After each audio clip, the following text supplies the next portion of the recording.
KCR America పోవడం ఇదే first time. Okay. ఆయన లైఫ్ లో 2 సార్లు ఫారెన్ టూర్ వెళ్ళారు. ఒకటి సింగపూర్, రెండోది చైనా. అది కూడా ముఖ్యమంత్రి అయిన తర్వాతే. సో చాలా మందికి ఇప్పుడు మన ఒక 25-30 సంవత్సరాలు అయితే కొత్తగా ఎమ్మెల్యే అయితేనే ఏదో ఫారెన్ చూడాలని ఉంటుంది. So KCR style is different. America పోవాలి, లేకపోతే తానా ఆట మహాసభలు ఎవరు పడితే పోని పొలిటీషియన్ అంటూ లేరు కదా. బట్ కేసీఆర్ ఇంతవరకు అమెరికా వెళ్ళలేదు. ఇది ఒక నిజం, నమ్మలేని నిజం. ముఖ్యమంత్రి అయిన తర్వాత కూడా 2 దేశాలు పర్యటించారు. ఒకటి సింగపూర్ గొప్పతనం గురించి ఆయన అప్పుడు చెప్పారు. సింగపూర్ ఏ విధంగా అభివృద్ధి చెందింది 1960s నుంచి, ఏ విధంగా అక్కడ పాలకులు దాన్ని సింగపూర్ ను డెవలప్ చేశారు, ఎకానమీ దాని గురించి మాట్లాడారు. తర్వాత చైనా, ఈ 2 మాత్రమే పర్యటించారు. అమెరికా ఇంతవరకు వెళ్ళలేదు ఆయన. ఫస్ట్ టైం అమెరికా వెళ్తున్నారు, అది కూడా మనవడి దగ్గరికి రెస్ట్ తీసుకున్నందుకు. అంటే ఆయన నాకు తెలిసి ఇప్పుడు ఇంకా 4 సంవత్సరాలు ఉంది కదా, దీనిలో మెజారిటీ టైం ఆయన రిలాక్సే అవుతారు. ఆయన చెప్పారు కూడా ఎన్నికల ప్రచారంలో, నన్ను ఓడిస్తే ఏం చేస్తా, నేను ఫామ్ హౌస్ ఉంది, మంచి రెస్ట్ తీసుకుంటా, ఓడిస్తే రెస్ట్ తీసుకుంటా. సో ఇట్లాగే తొందరపడరు ఆయన. ఇప్పుడు ఏప్రిల్ 27వ తేదీన బహిరంగ సభలో మాట్లాడతారు. ఇవాళ కూడా ఏం మాట్లాడలేదు ఆయన మీడియాతో కూడా, ఓన్లీ ప్రతినిధులతో మాట్లాడే తప్ప మీడియాతో మాట్లాడలేదు. సో ఏప్రిల్ 27న డెఫినెట్ గా మంచి స్పీచ్ ఉంటుంది.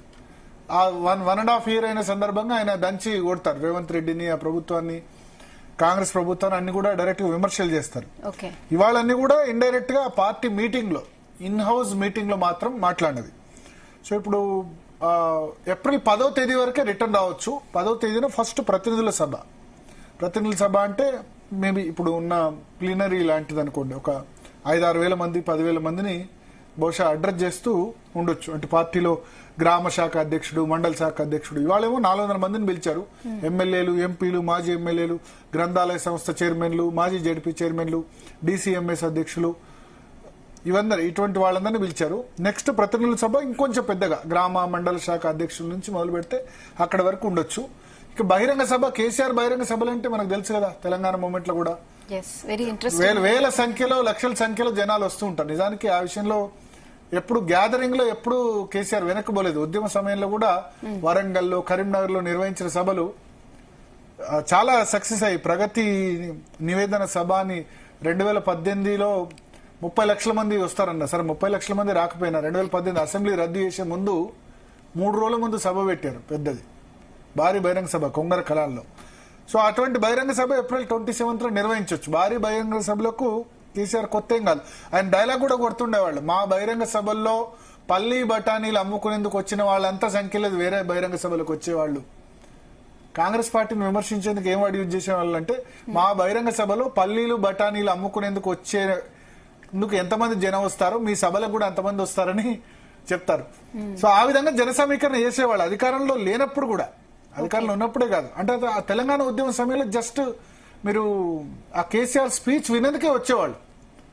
కొంత వెహికల్ ఏదైనా ప్రొవైడ్ చేస్తే, ఇప్పుడు ఏ బహిరంగ సభకు రావాలన్నా డెఫినెట్ గా ఏ రాజకీయ పార్టీ అయినా 500, 1000, క్వార్టరో, బాటిలో బీరు, బిర్యానీ అన్ని మంచి పెట్టాల్సిందే. కానీ కేసీఆర్ కు బెస్ట్ ఆరేటర్ కదా, మంచి ఆరేటర్ కదా, వినడానికి చాలా మంది వచ్చేస్తారు. కానీ లాస్ట్ 2 years లో ఆయన ముఖ్యమంత్రి ఉన్నప్పుడు కేసీఆర్ స్పీచ్ కూడా కొంత బోర్ కొట్టింది. బహిరంగ సభలు కూడా బోర్ కొట్టి ఆ సభల్లో కూడా ఆయన మాట్లాడుతుండగానే వెళ్ళిపోయిన సందర్భం ఉంది. దాన్నే బీఆర్ఎస్ కొంత ఇండికేషన్ గా భావించుంటే, అంటే కేసీఆర్ మీద ఇంట్రెస్ట్ తగ్గుతుంది. ఇక్కడ కేసీఆర్ కరోనా సమయంలో మాట్లాడితే లక్షల మంది టీవీల ముందు లైవ్ లో కూర్చొని చూసిన సందర్భం, అప్పుడు ఆ క్రేజ్ ఉంది. కానీ లాస్ట్ ఆయన టర్మ్ లో 1 year బిఫోర్ అది కొంచెం తగ్గింది. ఆ ఇంట్రెస్ట్ రేవంత్ రెడ్డి మీద పెరిగింది. రేవంత్ రెడ్డికి 2024-23 నవంబర్ అసెంబ్లీ ఎన్నికల ముందు మన ఛానల్ అనే కదా, అన్ని ఛానల్లో రేవంత్ రెడ్డి ప్రసంగాలు చూసేవాళ్ళు చాలా ఎక్కువ పెరిగిపోయినారు. అప్పుడు మొదటి 6 నెలలు రేవంత్ రెడ్డి ముఖ్యమంత్రి అయ్యేంత వరకు కూడా ఆ విధంగా ఉండింది. ఇప్పుడు కొంచెం తగ్గింది.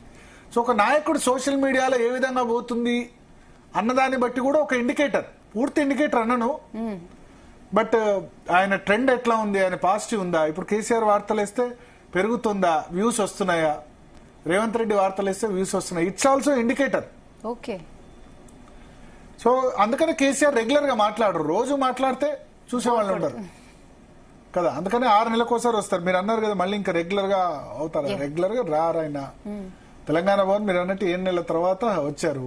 ఓకే, పార్లమెంట్ ఎలక్షన్స్ బిఫోర్ వచ్చారు. అప్పుడు కూడా మధ్యలో ఒక 2 నెలలు గ్యాప్ తీసుకున్నారు. ఇప్పుడు కూడా మళ్ళీ ప్రతినిధుల సభ ప్లీనరీ అయిన తర్వాత మళ్ళీ ఒక 5-6 నెలలు గ్యాప్ తీసుకున్నారు.